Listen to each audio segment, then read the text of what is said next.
नमस्कार, nation first news में आपका स्वागत है। मैं हूं आपके साथ निकिता श्रीवास्तव। पूर्व कैबिनेट मंत्री मुख्तार अब्बास नकवी अपने आवास पर मीडिया से रूबरू हुए, जहां बात करते हुए उन्होंने कांग्रेस नेता राहुल गांधी पर जमकर निशाना साधा।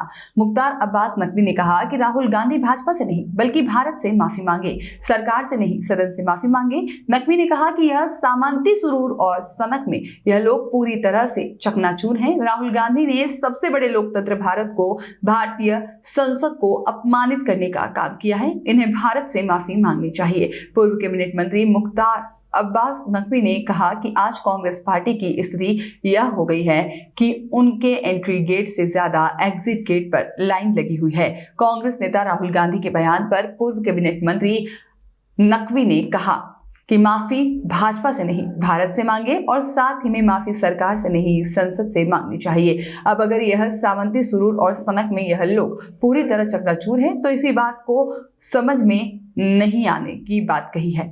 आप विदेश में जाकर के दुनिया के सबसे बड़े लोकतंत्र भारत को और भारतीय संसद को अपमानित करने का काम करते हैं। साथ ही उन्होंने उसके खिलाफ दुष्प्रचार करने का काम करने की बात भी कही और उसके बाद चोरी और सीनाजोरी की बात सामने कहते हुए जमकर निशाना साधा। साथ ही में अन्य कई तरीके से भी उन्होंने राहुल गांधी पर निशाना साधा। सर, राहुल गांधी और कांग्रेस का कहना है कि वो माफी नहीं मांगेंगे, इस पर सर आपकी क्या प्रतिक्रिया? देखिए भैया, माफ़ी भाजपा से नहीं भारत से मांगनी है। माफ़ी जो है वो सरकार से नहीं संसद से मांगनी है। अब अगर ये सामंती सुरूर और सनक में अगर ये लोग पूरी तरह से चकनाचूर हैं तो इस बात को उनको समझ में नहीं आएगा। आप जो है वो विदेश में जा कर के दुनिया के सबसे बड़े लोकतंत्र भारत को और भारतीय संसद को अपमानित करने का काम करते हैं, उसके खिलाफ दुष्प्रचार करने का काम करते हैं, उसके बाद चोरी और सीनाजोरी, उसके बाद कहते हैं जी हमने तो जो कहा वो बिल्कुल सही कहा। तो जब तक ये सामंती सुरूर और इस तरह के सनकी गुरूर से बाहर नहीं निकलेंगे तब तक उनका यही हाल होगा। और आज कांग्रेस की स्थिति ये हो गई है कि उनकी एंट्री गेट से ज़्यादा जो है एग्ज़िट गेट पे लाइन लगी हुई है। खुद कांग्रेस के लोग इस बात को महसूस करने लगे हैं कि जो बेवकूफ़ियाँ उनके नेता, जो बच्चे खुचे नेता हैं वो कर रहे हैं, वो निश्चित तौर से कांग्रेस का बंटा धार कर रहा है। और दिक्कत उनकी ये नहीं है, उनकी जो दिक्कत है कि भारत की धमक और मोदी की धाक को कैसे धूमिल करो। और मोदी की धाक और भारत की धमक को धूमिल करने की धूर्ततापूर्ण जो इनकी बेवकूफ़ी है, जो धूर्तता है, वो खुद इनको धूल धूसरित कर रही है। आज देश जो है वो पूरी तरह से बदल चुका है। आज देश में जो है वो परिवार के पालने से नहीं बल्कि परिश्रम और परिणाम से लोग जो है वो पॉलिटिक्स कर रहे हैं। अब उन्हें लगता है कि जो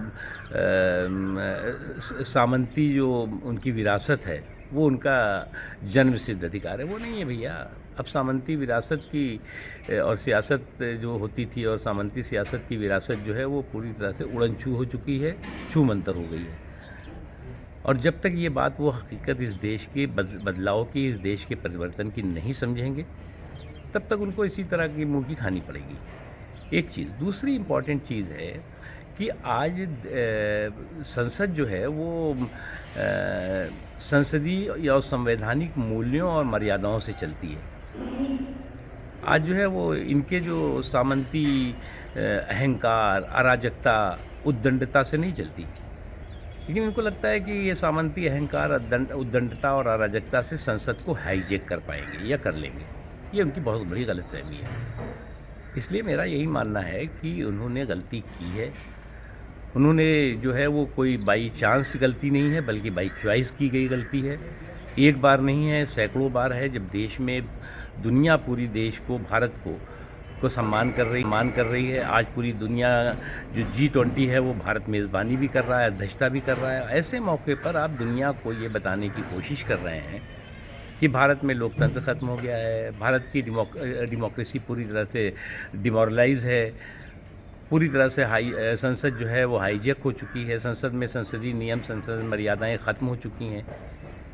तो ये जो चीज़ें हैं, ये चीज़ें इस बात का प्रतीक है, प्रमाण है कि आज डायनेस्टी के डिमोलिश होने से इनमें डिप्रेशन आ गया है।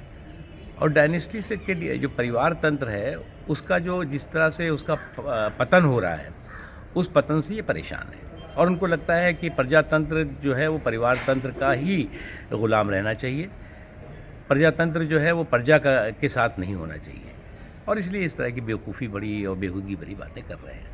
इसलिए अगर यही करते रहेंगे तो रस्सी तो वैसे भी जल चुकी है और बल भी जो है वो निकल जाएगा खुद। अब असल में दिक्कत इनकी ये हुई, विपक्ष के चौधरी बनने की चौधराहट की चिक चिक चल रही है, और विपक्ष का चौधरी बनने की चौधराहट की चुहलकदमी में, चुहलबाजी में ये जो है वो सारे के सारी मर्यादाएं भूल गए। यानी ये भी नहीं पता समझ में आ रहा है कि 2024 हो या उसके आने वाला दिन हो, अब ये परिवार तंत्र नहीं बल्कि प्रजातंत्र जो है वो तय करेगा देश की तकदीर और तकदीर को।